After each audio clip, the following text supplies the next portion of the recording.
Ear, what up? Good evening, ladies and gentlemen, boys and girls all over the world.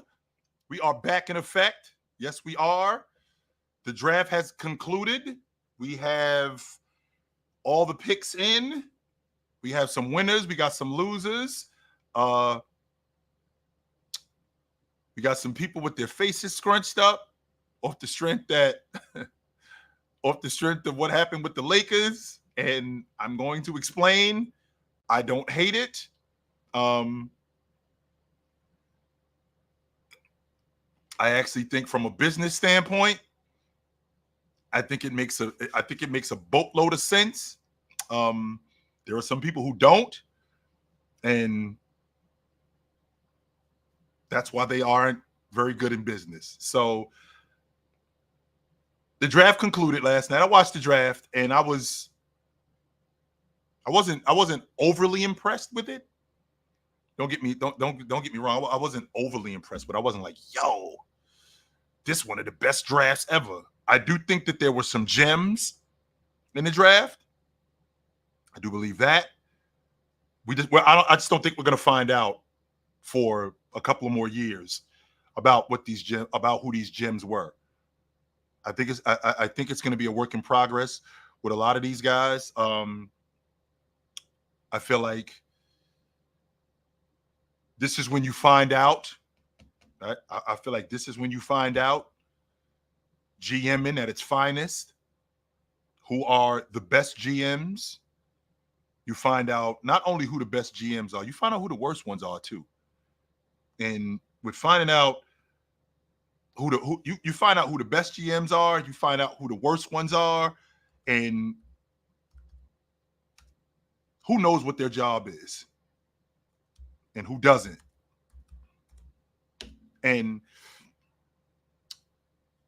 Charlotte, for example, right?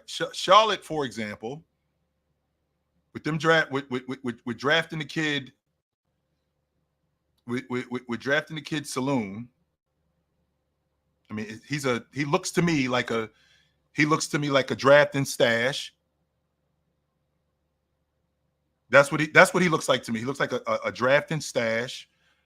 I don't know if I hate it, but because it's not like Charlotte is trying to do something. It's not like Charlotte is trying to do something right now. I think they're gonna get Bridges back.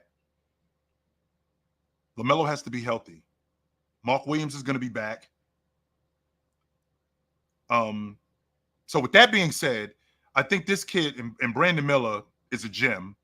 So with that being said, they're a young team trying to build something, right? They're a young team trying to build something. Bet, I get it. But this kid is a drafting stash, sure. I think I think Dalton Connect. I think he fell in the lap of the Lakers, but I'm going to get to the Lakers in a little bit.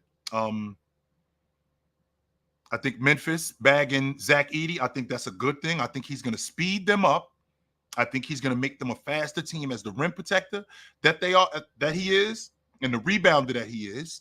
And I don't think you guys give Zach Edey as much credit for being as mobile as he is, for as big as he is. At 7'3", I don't think you give him nearly as much credit for his mobility. I liked what I saw with him. I did. I liked what I saw with him, and the fact that I like what I saw with him, I think he's going to help Memphis 100%. They get their whole crew back next year. Ja comes back. Desmond Bane comes back. Marcus Smart comes back. Jaren Jackson comes back. They get Gigi back. They get Brandon Clark back. Sure they lost Steven Adams to Houston, but that's where Zach Edey comes in. So because of that, that helps them out tremendously. Portland, on the other hand, like a lot of people love the Portland pick. Portland has a bit of a dilemma. You got 3 5-men, 3 of them. Okay, you got a Rook and Klingon, who I like him in the pick and pop. I like him in the pick and dive. I think he's one of the better defensive centers. You got Robbie Williams, who I think is made of glass. I'm not sure how much longer he's going to be around. To be honest with you, I don't know it. And they got him on the cheap.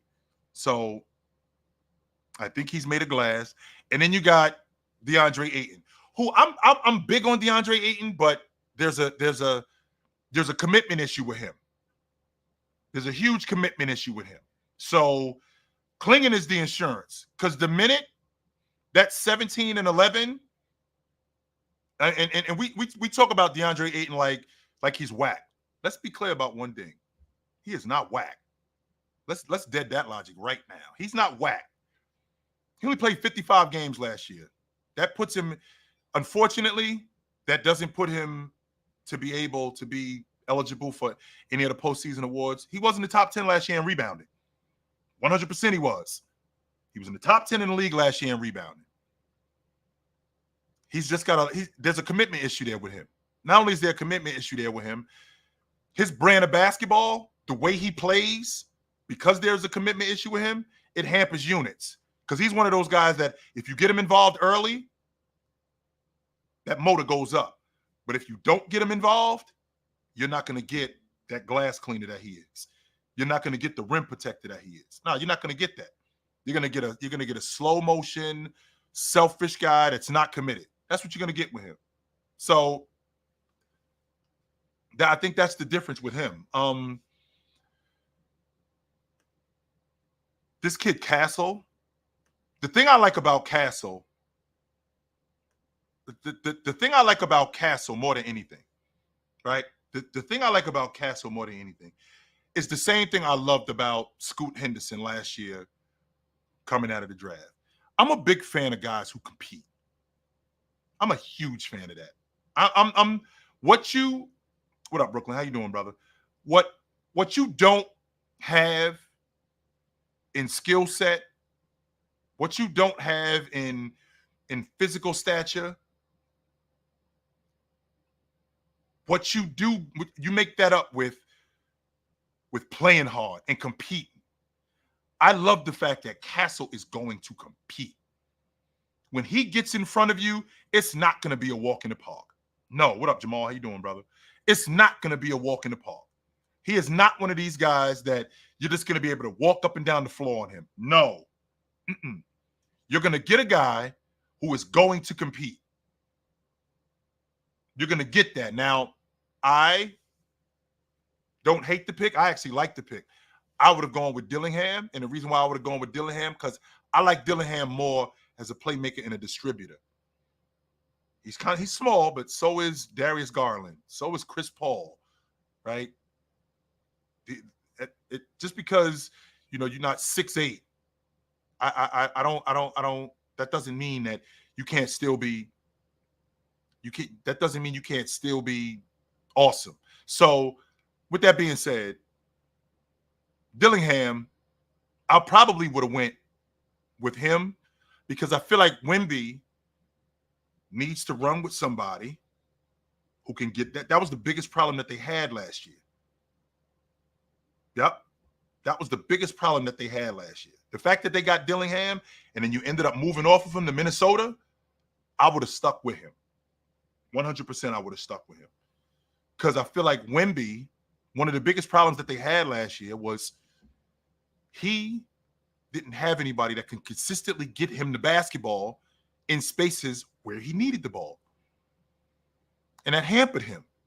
One thing I know about big guys, I'd like to think that I know a little bit about big guys. But one thing I know for a fact about a big guy, when you involve the big guy in the game, all that other stuff that's necessary, he does that. He 100% does that. So when you put Wemby in a space where you involve him in the offense, where he's getting the ball around the rim, he's getting the ball in the mid post, even if he's missing, you're involving him. He's going to be a better rim protector. He's going to rebound more. He's going to run the floor more. And I feel like a guy like Dillingham would have got him more involved. I feel like that offense needs to change because I feel like in San Antonio, they didn't really know what they were doing with him.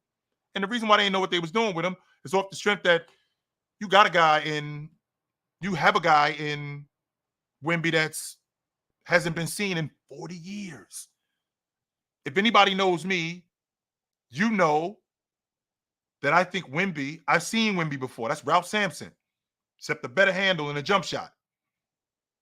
That's what I see when I see Wemby. That's Ralph Sampson with a better handle and a jump shot. And that was 40 years ago when the big man ruled.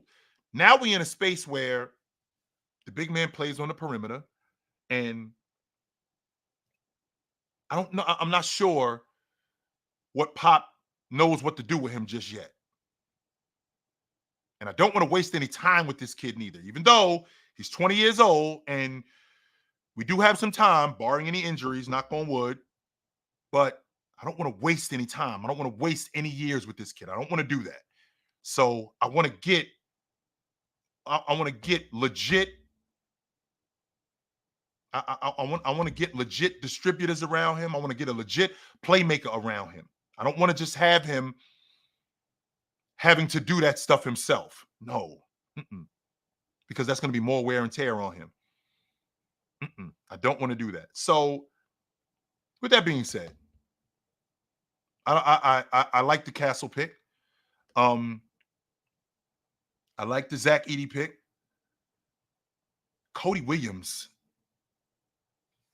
I was sleeping on Cody Williams, but now that I look at what they're doing in Utah, even though I don't know what they're doing in Utah, it looks like they're trying, like they have some sort of, like with him, Keontae, with Cody Williams and Keontae, they look like they're trying to move in a specific direction.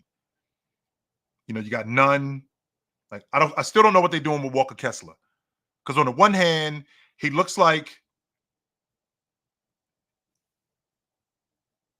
he could be one of the better defensive bigs in the game, but then there's games where he doesn't hardly play, where he hardly plays. So I'm thinking to myself, okay, what are we doing with this guy?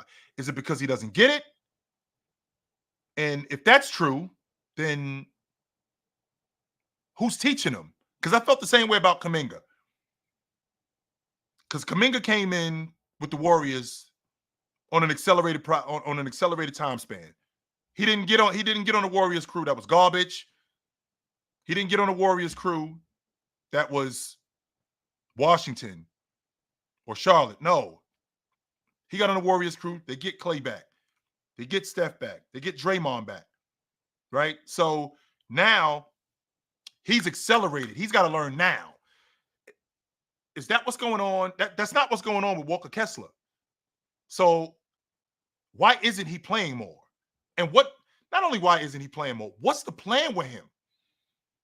What do you guys plan on doing with him? Excuse me. That's the $1 million question that I have with Walker Kessler. But I like Cody. I like this kid Cody Williams with Keontae. It looks like you have not necessarily not just a centerpiece, but it looks like you have building blocks. So you are going, you're doing something. You are going in a direction where, okay, we're trying to build something. All right, I can get with that. I 100% can get with that. Now, the mystery of the draft is this kid Nikola Topic. Now, from what I heard, this guy may be the best player in the draft. He tore up his knee, and he wasn't able to. He wasn't able. I think he tore his knee up in April, so he's very much going to be a draft and stash. Because what are we in? Almost July, May, June, July. So 3 months. So he's not going to be ready by the time the season, even though season opens up July, August, September, 3 months. That'll be 6 months out. I don't think Oklahoma City is going to risk putting him on the floor. I saw Kawhi Leonard partially tear his knee up in the playoffs. He sat the whole 2021-22 season. He sat the whole season. So I think this kid's going to miss the season. I think they're going to stash him. It'll basically be like what happened with Blake Griffin, what happened with Ben Simmons, what happened with Joel Embiid. So him being as good as he is, can Oklahoma City afford Can Oklahoma City afford to sit him? I think they can.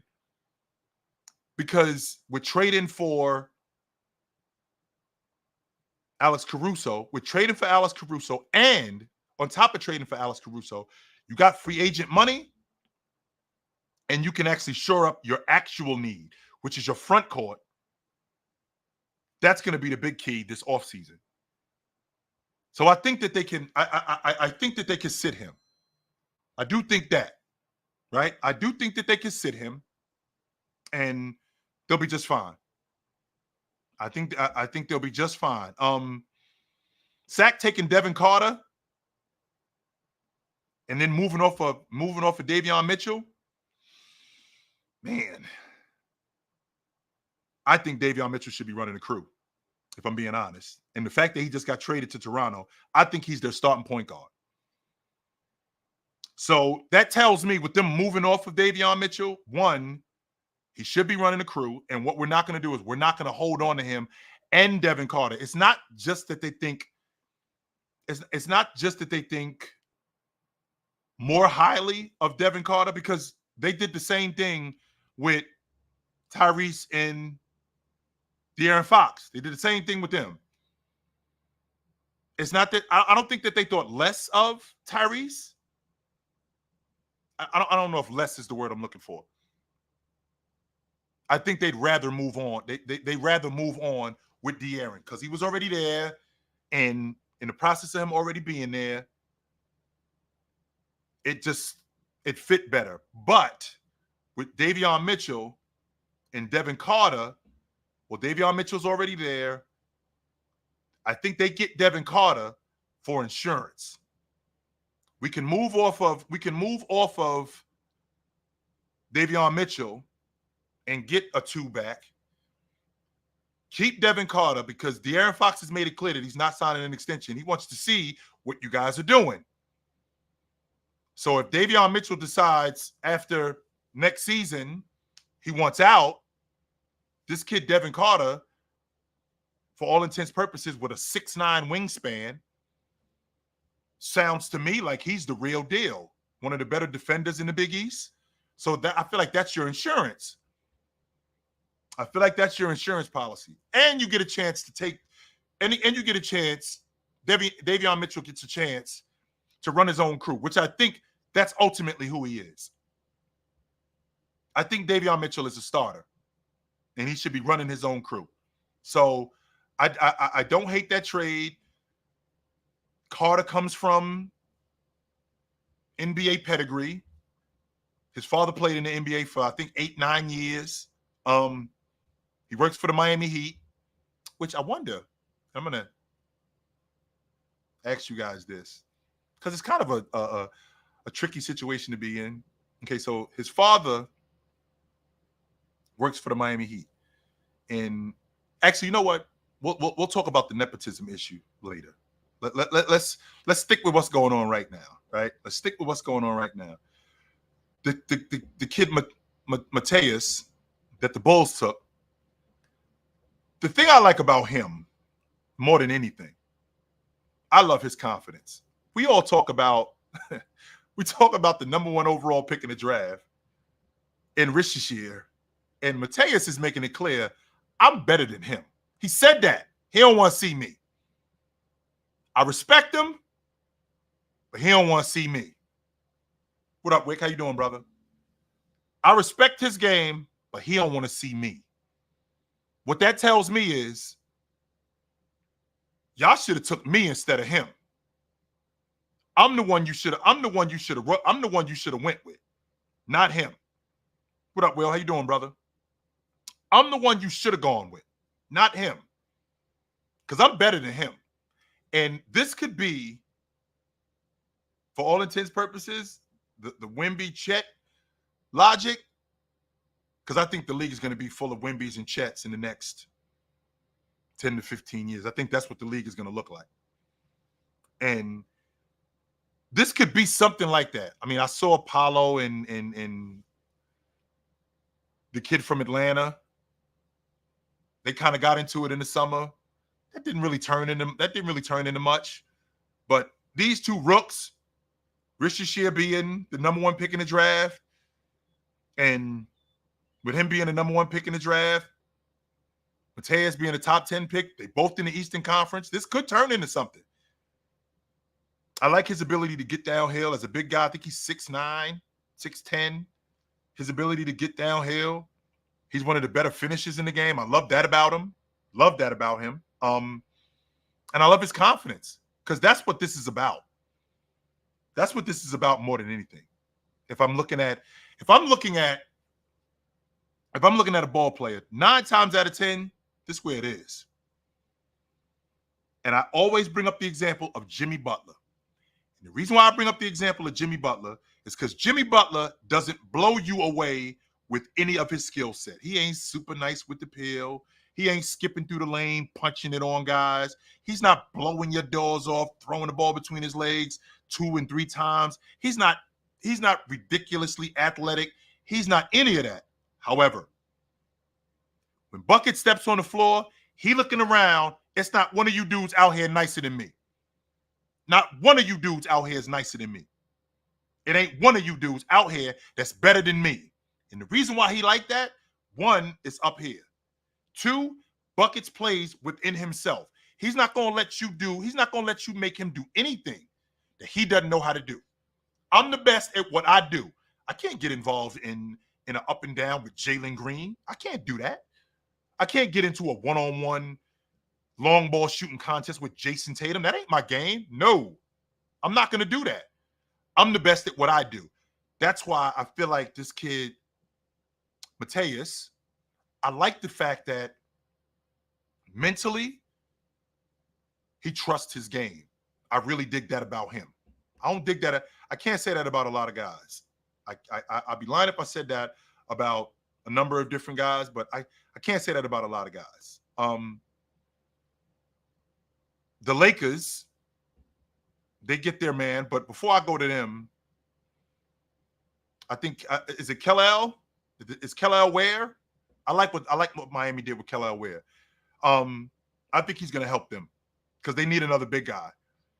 And you guys have heard me, right? You guys who have heard me know how I feel about Bam playing the 5. I think Bam's a 4. I've always felt like Bam is a 4, but the fact that in that Miami system, he plays the 5.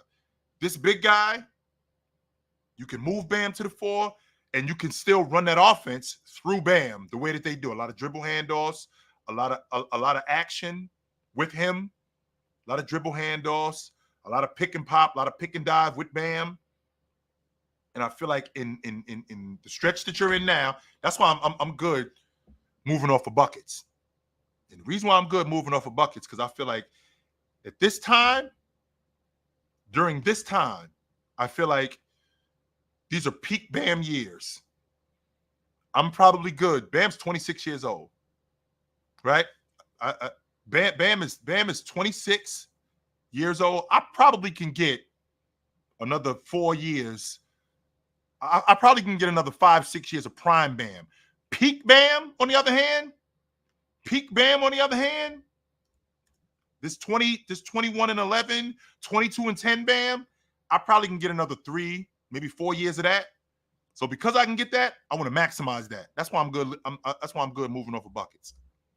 I'm straight moving off buckets. So with that being said, I think this big guy could really help Bam's development. Not Bam's development, Bam's progression. And you got your small forward in Jaime Jaquez. So you straight there. And since we're on the subject of small forwards, who's an adult, who Jaime Jaquez is coming into the league, Dalton Connect fell into the Lakers' lap. He was their guy. And what they weren't going to do is they weren't going to make the mistake that they made last year when they passed on Jaime Jaquez, who was right up the block, by the way, literally at UCLA, a grown-up, right? A grown-up who would have fit perfect in your system. But instead, he now moves to Miami, fits perfect in their system. So what we're not going to do is we ain't going to make that mistake again, right? We're not going to make that mistake again. So what we do is we get our man in Dalton Connect, who I thought was the best player in the SEC. The best player in the SEC. And with him being the best player in the SEC, the shooter that he is, the bucket getter that he is, that helps the Lakers. Everybody looks at the Lakers like they were garbage. No, they just ran into a buzzsaw in Denver. That's a bad matchup for them. If they got to see Oklahoma City in round one, I think Oklahoma City is out. If they had to see Oklahoma City this year this season that just passed, if they had to see Oklahoma City in round one, I think Oklahoma City is out. OUT out. I don't think that Oklahoma City beats them. I don't. If they had to see the Clippers are out. If they had to see Dallas, I think Dallas is out. It's that Denver matchup. That Denver matchup. And I was on live. I forgot who I was on here with. And we were talking about how teams duck smoke. Teams duck smoke all the time. Teams duck smoke all the time. This would have been a perfect time for the Lakers to duck that smoke. I think this would have been a perfect time for the Lakers to avoid Denver and duck that smoke. 100% I do. Because I think that of the teams that they had to see,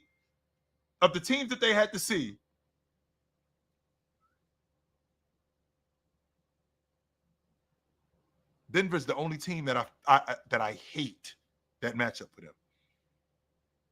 And so what, the Lakers with a 7 seed. The Miami Heat with a 7 seed.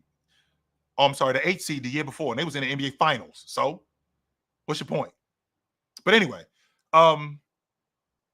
they got their man in Dalton Connect. I think he's going to help them immediately. He's a grown-up. He could score. He could score with the best of them. And I think he fits as a long ball shooter, not just as a long ball shooter, but as a scorer. I think he fits with them. Now, I know you guys don't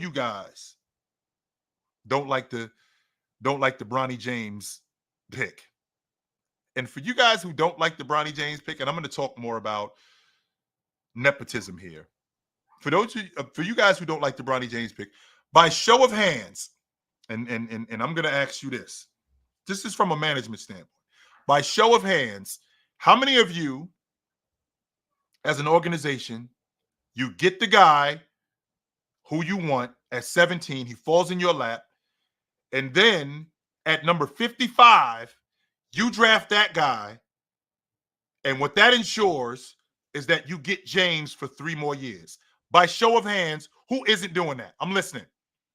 And I'm going to be quiet for a second. But by show of hands, who's not doing that? Now tell me by show of hands, who is doing that? Because I can tell you who I can tell you I'm doing it. I'm 100% doing it. The 17 pick was my pick. And that's the guy I wanted. That's the guy I got. That's the guy I wanted. That's the guy I got. And the 55 pick ensures that I get to keep James for 3 more years. Who's not doing that? By show of hands, who's not doing that? Because I can tell you who is doing it. I'm doing it. I will 100% do it. 100% I'm doing it. Because I'm asking you guys, of all of you guys in here, who was the number 55 pick 2 years ago? Not only who was the number 55 pick 2 years ago, do you care? Do you care? Because I know I don't. You guys talk to me a lot about nepotism. This country was built on relationships. How many times have you guys said to me, and how many times have I heard throughout the course of life, it ain't what you know, it's what? Help me out. It's not what you know, it's what? So I'm clear. It's not what you know, it's what? So with that being said, right? So with that being said, How many players, right? How many players, how many organizations operate on nepotism? You guys are complaining about Bronny James. Last I checked, Jeannie Buss did not buy the Lakers. If I'm not mistaken, are the Lakers not the family business? When her father passed away, who did he leave in charge? Her. She inherited the family business. Nobody has a problem with that. Last I checked, Giannis Antetokounmpo is in Milwaukee. You know who else is in Milwaukee? His brother is with him. If you have a brother who plays basketball and he's pretty awesome, if I got a brother, okay, I'm awesome. I want to put this out there. I play basketball. I'm fantastic. I got a brother who can play. Wouldn't I be foul if I didn't get my brother put on? Would I not be legit as a brother if I didn't get my brother put on? Do you think that Franz down in Orlando, you think he had anything to do with his brother getting put on? I'd like to think he did. I'd like to think that they came to him and was like, yo, how you feel about your brother getting on the crew? Or he may have very well went to them like, yo, my brother gonna be around. Nepotism is not just with players. Now, I can appreciate your logic about the idea of it's never been with the players. Yeah, it has. 100% it has. The Milwaukee Bucks won the NBA championship. Giannis had his brother put on, even though his brother didn't have nothing to do with them winning the championship. But the fact that he was there puts Giannis there. If he ain't there, Giannis ain't there.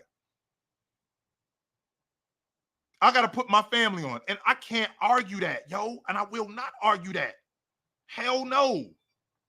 And I'm going to, and I can't reiterate this to you guys enough. If you're in a position, because I've always felt like this. If you're in a position to get your family on and you're not doing it, what's the problem with what's the problem? Especially if you're cool with your family. If you're in a position not to get your family on, why aren't you? Why are you not doing that? Why are you not doing that? Is there any legit reason why you're not doing that? I think Milwaukee of the draft, I think Milwaukee dropped the ball. I think Milwaukee dropped the ball, passing on Dunn. I stand on that. I think he's the best wing defender in the draft. 6'6", 6'7", long, rangy, hands stay busy, physical. I can appreciate your issues about his offense, but there have been plenty of guys who've come into the league and offensively, they weren't that good. We could fix that. Leonard was not, when Leonard showed up in the NBA, he was not that good offensively. The bucket getter you see Leonard today or in 2016, he was not that when he showed up in 2011. He wasn't. Leonard was a defender. 6'5", 6'6", defender. That's who he was. He turned into a bucket getter. And the fact that Milwaukee passed on that kid, I think they made a mistake. And the idea that Doc Rivers, he doesn't play young guys. And he played Maxey. He played Rondo. He played Tony Allen. In fact, he handpicked Tony Allen. Right? He handpicked Tony Allen. And I'm not chilling on Kawhi Leonard because Kawhi Leonard is not an anomaly. There are plenty of guys who came into the league who weren't considered scorers. And when they came into the league, they became better scorers. Eddie Jones is a prime example. When Eddie Jones came out of college from Temple, Eddie Jones wasn't a bucket getter. Eddie Jones was not a bucket getter. He shows up in the NBA, and all of a sudden, this dude is a freak athlete, great in transition, making the all-star team. Aaron McKee was the guy on that crew. There have been guys who showed up into the NBA who were not that when they first got there. Plenty. So Let's chill out on that. I'm not doing that. I will not. So, with that being said, as I was saying, the Milwaukee Bucks, I think they screwed up passing on this kid Dunn. I think he's the best wing defender in the draft. And the fact that they passed on him for this 18-year-old kid who they're probably going to draft and stash him. So that tells me that your wing defender, he has to be in free agency. He has to be. Because what you can't do in Milwaukee, you can't run it back. You can't. If you're talking about running it back, you're going to be in the same space. And I'm not on the fence when I say I think Giannis turns 30 years old this December. This December. I think he turns 30. And with 30 or 29 or 30, I think Giannis turns. I don't like, and you guys can straighten me out, right? You guys can straighten me out. I don't like non-contact injuries, man, especially with the calf. That kind of stuff worries me. I don't like that. Does that mean that I'm seeing the beginning? Are we getting close to the beginning of the end of Giannis? I don't like that stuff. I don't like that kind of stuff. That kind of stuff worries me when I see non-contact injuries, especially at this age. He'll be 30 years old in December. I don't think Giannis. I'd like to think that I still have some more elite years at Giannis, because again, we're talking about an elite player. He's only 29 years old. So I'd like to think, with a guy whose game is predicated on athleticism and flight, I think that I could get another 4 or 5 years out of him. I'd like to think that I could get that. I just worry when I see non-contact injuries. That kind of stuff worries me. It worries me big time. I'm not saying that it worries me. It worries me big time, because the clock is always ticking on guys when we getting close to like 30 years old. I just don't want to speed that up. I do not want to speed that up. And because I don't want to speed that up, Real, man, do yourself a favor, Real. Get out of my live, yo. Don't make me put you out. Just go. Because you are completely and utterly subjective. I need you to get out of my live, yo. I do. I'm asking you nicely. I need you to leave. Please leave. I'm not asking you. I'm not forcefully. I'm asking you as a gentleman. I need you to leave. Please leave, sir. That's all I'm asking. Please leave. Get out of here. Please. I just get worried about stuff like that. I do. I get worried about stuff like that. You're not a fan of my channel if you're coming in here with this bullshit. You're not. You're not a fan if you're coming in here with this bullshit. You're not. So if you heard anything that I said about what the Lakers did in this draft to say that they're not serious, you have no idea what you're talking about. That's why I'm asking you to leave. I'm asking you to leave, my man, because you want to talk about keeping it hoops. Please leave. That's all I'm asking, my man. Please, just leave. Please just go. That's all I'm asking. Just leave. Just go. What up? Yo, OG, how are you? What up, brother? Hey, I was at the this morning's live talking about Topic. Hey, listen, I talked to some people and they told me that you was reaching. Nah. They told me that you was reaching on that Luka comparison. Nah, I said that he is a better rebounder and a better passer, but he's not the same shooter as Luka. No, he's not. I'm not gonna argue that. But from what you told me this morning, and I brought that to the fellas, I didn't tell them it was you. I said I got my sources. Yeah. But from what I understand, this kid has the upside of an elite player in the NBA. And they compared him to Luka. He compared him to Luka. And they told me that's definitely a stretch. Nah, he's not Luka. But I told you, comparing him, I'm comparing the when Luka was 18 and when Right. Nikola now is 18. I'm comparing the players at 18 years old. But Okay. I think already now Nikola is the best passer in the draft class. And I told you he's better than Researcher. Mhm. You He's did tell better me than that. You did tell me that. Yes, you did. yes, and I told you he's better than. I mean, I didn't tell you, but the Saloon. How what was his name? The kid The from French guy. the kid that Charlotte drafted. Yeah, Tajane Shalhoub. yeah. Yeah. Um, You think he's I better than told him too? 100% because I told Mm, you. Saloon played Shalhoub, how whatever his name is. He mhm. played in the fourth rank of European basketball, so I don't think that's competitive enough, for him to go straight into the NBA. Right. But I'm not underestimating these players. I hope everyone is the next Dirk, the next LeBron. Yeah. But uh, that's my opinion. Yeah. Sure. I could get with that. I do understand that. So what do you think? Do you think Oklahoma City, because I don't think he plays this season. I think Oklahoma City shelves him. I think he recovers from the knee injury.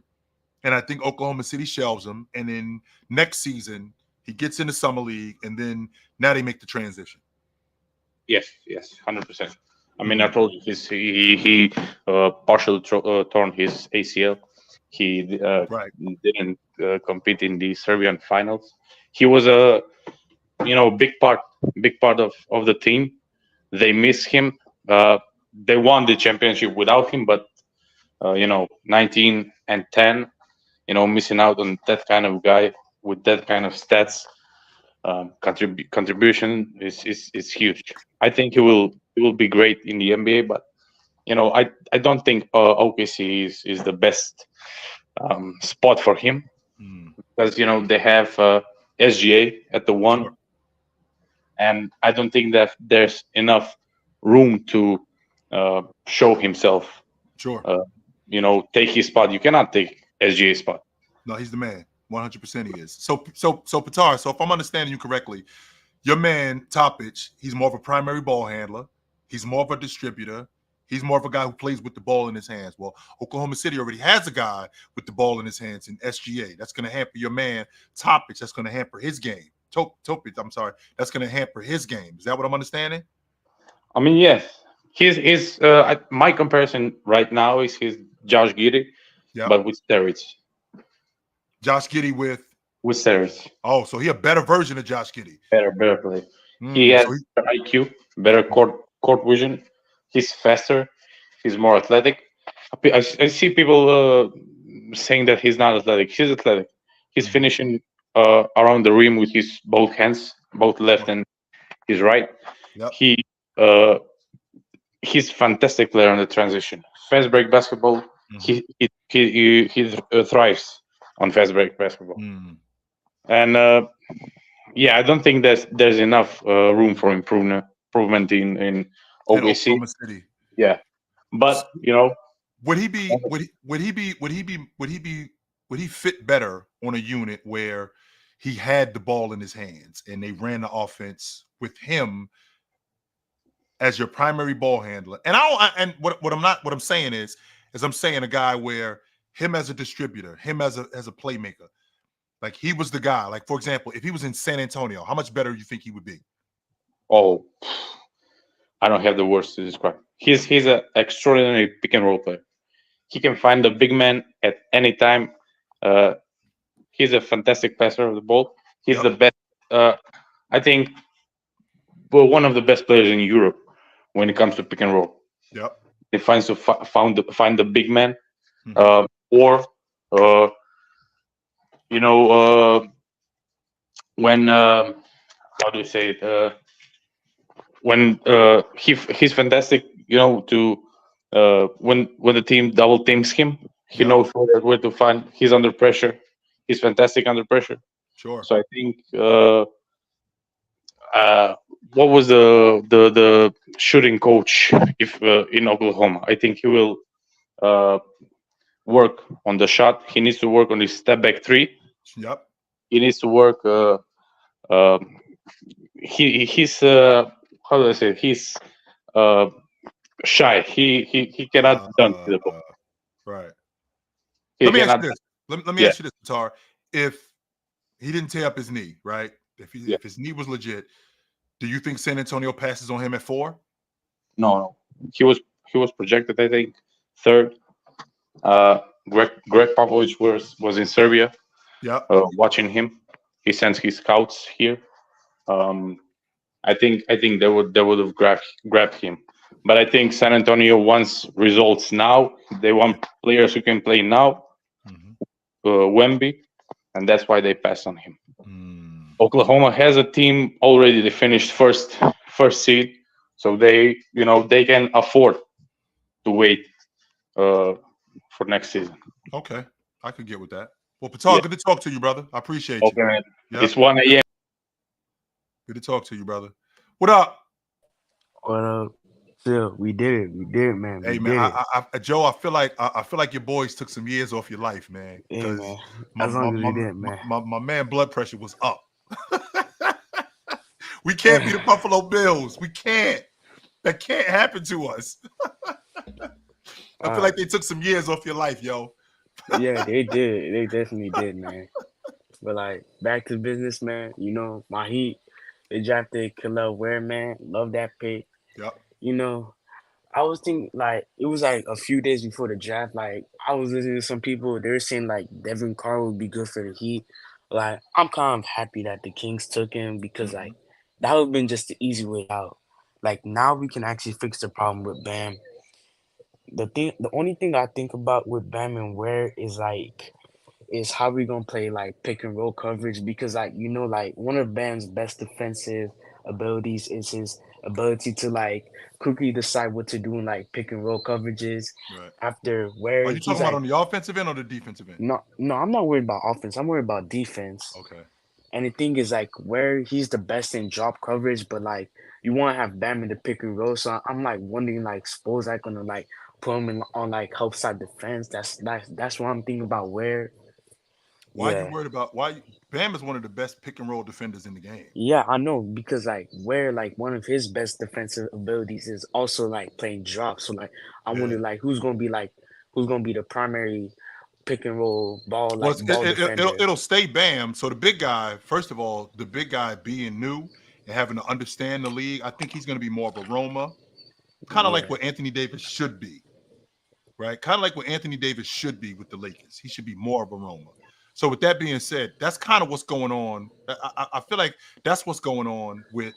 I feel like that's what's going on with this big guy. I think he's going to be more of a Roma. I think he's going to understand how to play one-on-one defense. He's going to learn that, and he's going to learn that from Bam. He's going to learn how to play drop coverage. He's going to learn how to hedge from Bam. I'm not worried about Bam as a defender in the pick and roll because I think Bam is one of the better pick and roll defenders. This big guy, I think he's going to help Bam off the strength that Bam can now move to the 4. That's what I think is going to help out the most.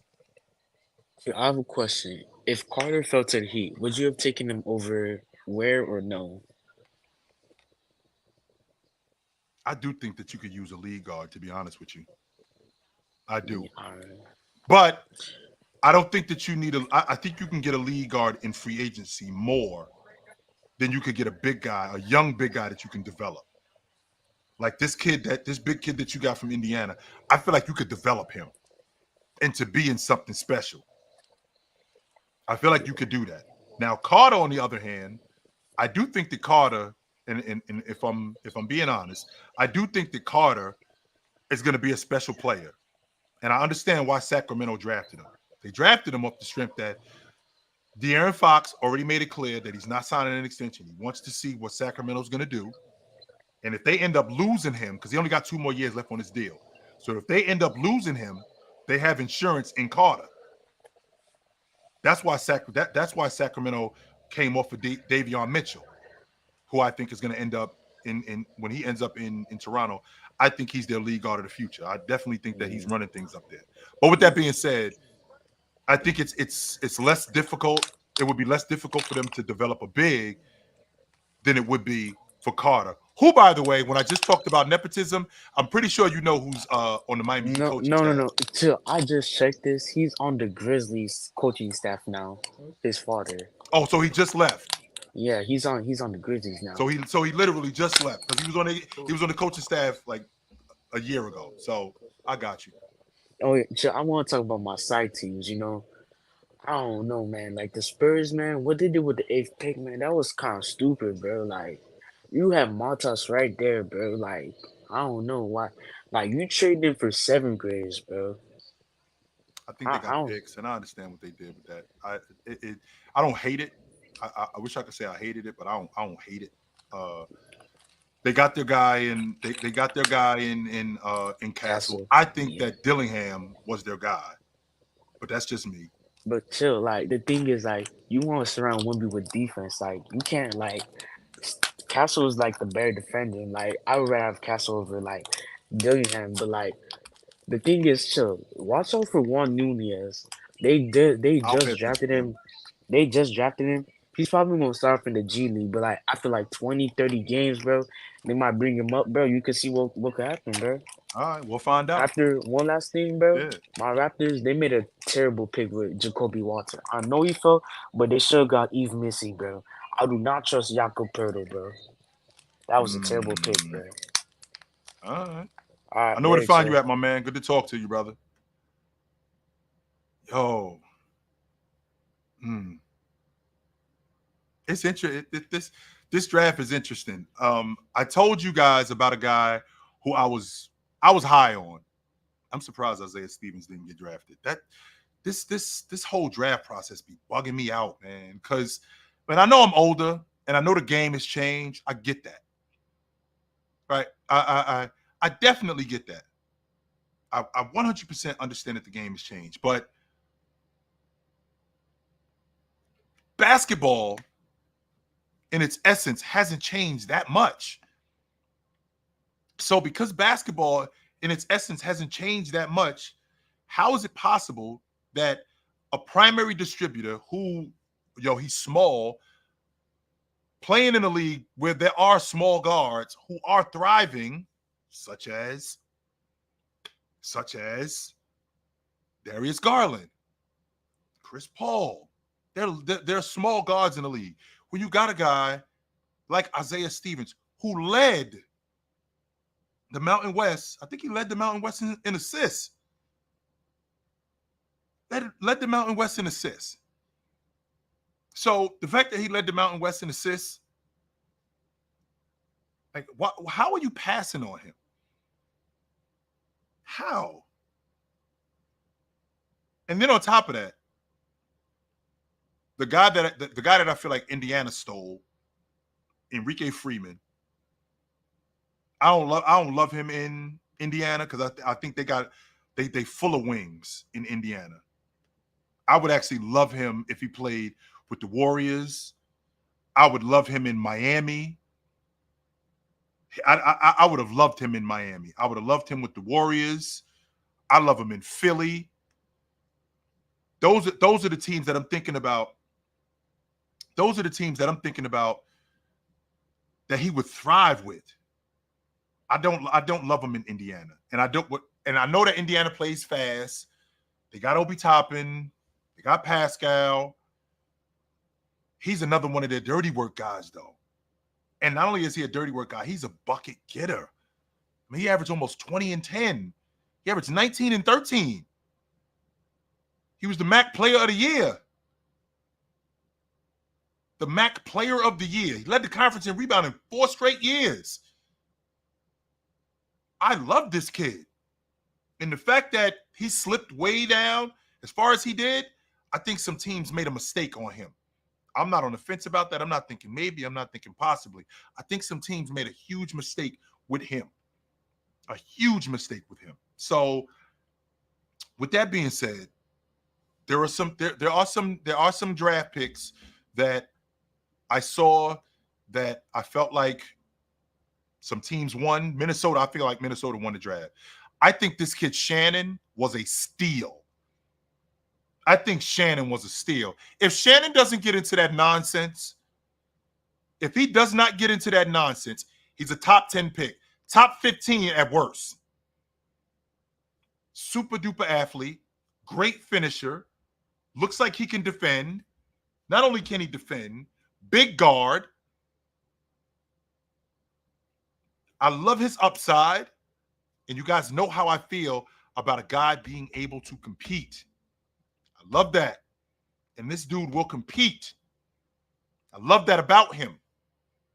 I don't like that about him. I love that about him. So with that being said, they stole this kid, right? They stole this kid. Minnesota did. And on top of that, you get Dillingham, right? So you get Dillingham, right? In the process of getting Dillingham, who I think is ultimately going to supplant Mike Conley in 2 years, 2 years tops.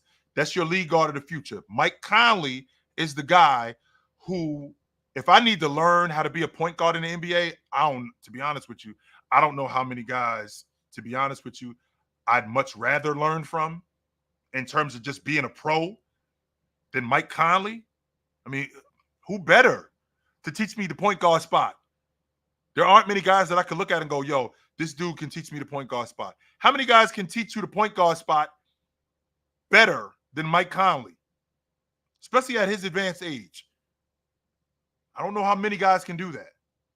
I got a super chat from my man Jamal. Jamal says, 2 questions, Chill. If you're the Hawks GM, what are you doing with the team? Still building around Trey and DeJounte, or move on? And second, what the hell my Sixers do this offseason? Okay, so excuse me. Let's start with the Hawks. And okay, we're going into year 7 with Trae Young.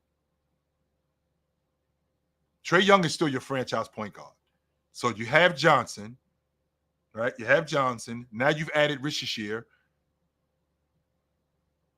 I think you can move off of Clint Capella, and I think you can get younger at the big spot. I think you're going to do that in free agency. This is what I'm thinking about. I'm not saying that this is what they're going to do, but this is what I'm thinking about. I think you can move off of Clint Capella and get younger at the big spot. I do think that. I'm down there. Don't forget, Trae Young actually got hurt this season, and you lost him for a good amount of the season. So he got hurt. I think Jalen Johnson is the future. With Jalen Johnson being the future, you come off of Clint Capella. You already came off of Griffin because you don't know what you're doing with him. Okongwu, we still got to figure out what you're doing with him. You came off of John Collins. I dig that because you were basically you were yanking him in and out, and you didn't know what you were doing with him. So the fact that you got Trey, you got DeJounte, if you can upgrade at the big spot, if you can upgrade at that 5 spot, maybe it's possible that you can make some headway. Because I still think that Trae Young is your franchise player. I still think that. Now, as far as the Sixers, I mean, what are y'all doing this offseason? The offseason, you don't need more players. Okay, Jamal, and I'm about to get animated. What you need is for Joel Embiid to hold up. If Joel Embiid holds up, you know what we have here? We have a guy who can take you to the NBA championship. If Joel Embiid can hold up. I'm not on the fence about that. I'm not thinking possibly. I'm not thinking maybe. If Joel Embiid can hold up, I think he can take you to the NBA championship. The problem is that when he came into the league, he was broken. And he's been broken ever since. What we get tricked with is the fact that he's awesome. And he'll play at that level, but then he'll break down. It's like a car. This Porsche 911 is fantastic, but the engine keeps blowing out. The engine keeps blowing. What am I going to do? If Joel Embiid could stay healthy, he could take you guys to the NBA championship. Here's the difference, and I wonder if you got the stones to do this. You got the stones to move off of Joel Embiid? Because I got him at this level for 2 more years, 3 tops. You got the stones to move off of Joel Embiid? Because I'm out on Philly. That's my question. And build this thing around Maxey. Do you have the stones to move off of Joel Embiid? That's my question. Because if you got the stones to move off of him, now you're serious. But I don't think you are. So it's about that time for me, guys. It was good to see you guys tonight. Absolutely. We got free agency coming up. Not only do we have free agency coming up, we got the Olympics coming up really soon. We got the qualifying. We got the qualifying round. So I'm here. I will be around. You know where to find me at. So I will see you guys soon. Until then, put on a suit, drink water, don't drink and drive. Hey, man, call your mother. When the last time you talked to your mother? Call your mother. I'll talk to you guys soon. But until then, take it light, but take it. Absolutely, man. It was good to see you guys tonight. No question about it.